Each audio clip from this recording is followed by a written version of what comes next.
रामफल बिल हालामनि सिङाव थानाय नैबे रामफल बिलनि रुपनाथ गोसोखां जे गेवलां फोथार बेवहाय सानसेनि हाबाफारिजों रामफल बिल दख'रा बैसागु फोरबो फालिग्रा आफाद आरो रामफल बिल दख'रा दुलाराय बर' फरायसा आफाद, रामफल बिल दख'रा दुलाराय बर' हारिमु आफाद, बड'लेण्ड कालचार सेन्टार बिथांमोनहा जथायै बोसोरफ्रोमबो फालिबोबाय थानाय बायदियैनो देग्लायबो 14थि रंजालि बैसागु फोरबो बेखौ सानसेनि हाबाफारिजों फालिनो बिथांमोनहा लादों आरो दिनै फुंनिफ्रायनो बिथांमोनहा हाबाफारि बायदियै बैसागु फोरबो फालिनायखौ मावफुंगासिनो दङ। दिनै आंखौ दुलाराय बर' हारिमु आफादनि जानानै जे दिनैनि बे रंजालि बैसागु फोरबोखौ बेखेवनो होननानै बिथांमोनहा खावलायनानै लाबोदों आरो बे हाबाफारियाव आङो बे बैसागु फोरबोखौ बेखेवनानै होनो मोननानै जोबोद गोजोननाय मोनदों।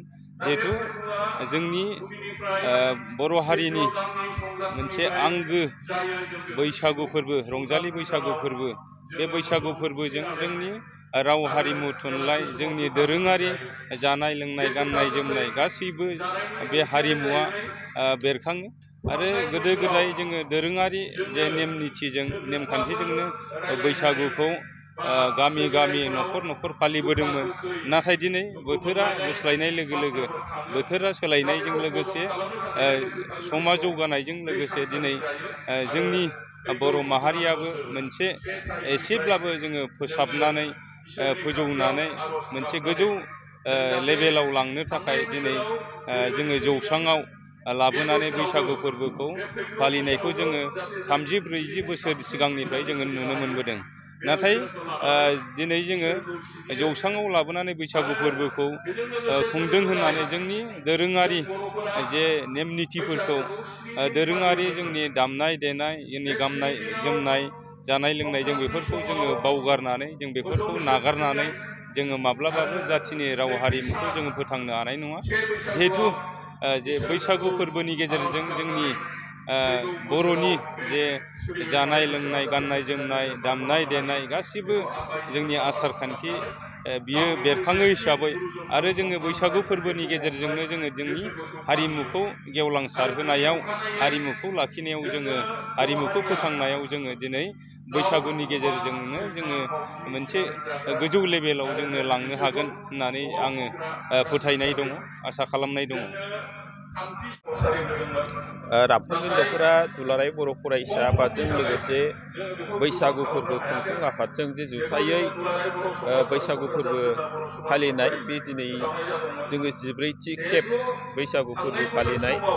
दा बे फालिनायजों लोब्बा लाखिनानै जोङो दिनैहाय फुंबिलि जागायजेननायनिफ्राय जोङो गाहाय हाबग्रा जे रुंसारि चित्तरन्जन मोसाहारिनि गाहाय हाबग्रा लामा बेखेवनाय बे हाबाफारिया एसे आगोलाव जाखांबाय। बेजों लोगोसे जोङो नैबे गाहाय सायनासालि रुंसारि भबेन नार्जारि जे गाहाय सायनासालि बेखौबो बेखेवखांबाय। बेजों लोगोसे जोङो बैसागु खुंफुं आफादजों लोगोसे रामफल बिल दख'रा दुलाराय बर' फरायसा आफादनि जे फिरफिला उरायहोनाय बे हाबाफारिखौ जोङो दिनै मावखांबाय।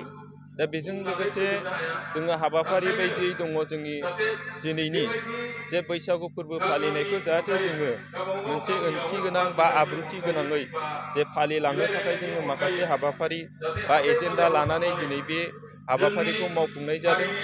दा बेजों लोगोसे जोङो बेयावहाय हारिमु जे दिनैनि बे बैसागु फोरबो खुंफुंनाय बेखौ बेखेवगिरि हिसाबै जोङो दुलाराय बर' हारिमु आफादनि गाहाय नेहाथारि बिजिरगिरि बसुमतारी सार बिथांखौहाय लेंनानै जोङो लाबोनाय जादों। दा बेजोंनो लोगोसे दिनैहाय जे जोङो बैसागु फोरबो खुंफुं आफादा जे जोङो देग्लायजों नैथि बिसान बैसागुनि खबाम जे खुगा लाइसि बेखौ जोङो देग्लायजों नैथि जाबाय। थांनाय बोसोरनिफ्राय जोङो बेखौ सुजुजेनदों, देग्लायजों नैथि। दा बेखौ बेखेवगिरि हिसाबै जोङो क'क्राझार जिल्ला बर' समाजनि आफादगिरि सार नितरन्जन ब्रह्म जे बिथांनि आखाइजोंहाय जोङो बेखेवनानै लाखांबाय आरो बेजों लोगोसे एसे आगोलावसो जे जोंनि बर'नि गेजेरावहाय हारिमु सिबिनायनि मुङावहाय दिनै सासे हारिमु राफोद सिबियारि जे बारलांफा नार्जारी सार बिथांखौहाय जोंनि आसाम सरकारा मान होनानै बिथांनो आसाम गौरब बान्था जे बे बान्थाखौ आसाम सरकारा थांनाय 3 एप्रिल 2025 मायथाइयाव गथायनानै होदों। दा बिथांखौ जोङो जे जोंनि ओनसोलनि सासे हारिमु सिबियारि आरो बिथाङा रामफलबिल BCCRनि सासे आफादगिरि हिसाबै आरो बेजों लोगोसे सारा बर'फोरनि गेजेरावनो बिथाङा जे सासे दामनाय देनाय खननाय मोसानाय जे बिनि जे दामजु दामनाय बिनि सासे गुरु।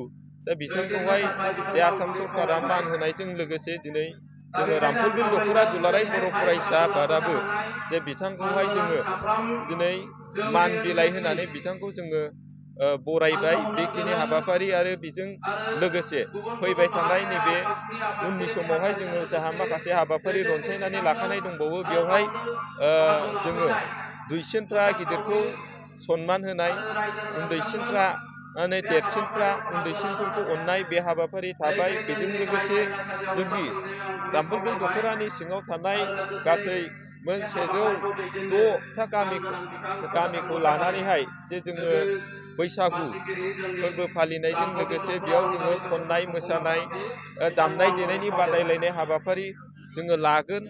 दा बियो एसे दसे समनि उनावहाय जागायगोन आरो बेजों लोगोसे जोङो मोननैसो खेलाफोर दङ, बेबो जोङो दसे उनावहाय जागायगोन। आं सान्दों जाहाथे दिनैनि जे बैसागु फोरबो फालिनाय बे फालिनाया मोनसे आब्रुथिजों जाहाथे दिनैनि समा बारलाङो बेखिनिखौ आङो मिजिंथिबाय। दा बे समावहाय जेखिनि आंनि फंनैसो बुंनांगौ आं बेखिनिखौनो बुंनानै जे आंनि बुंनायखौ बेयावनो दोनथ'बाय।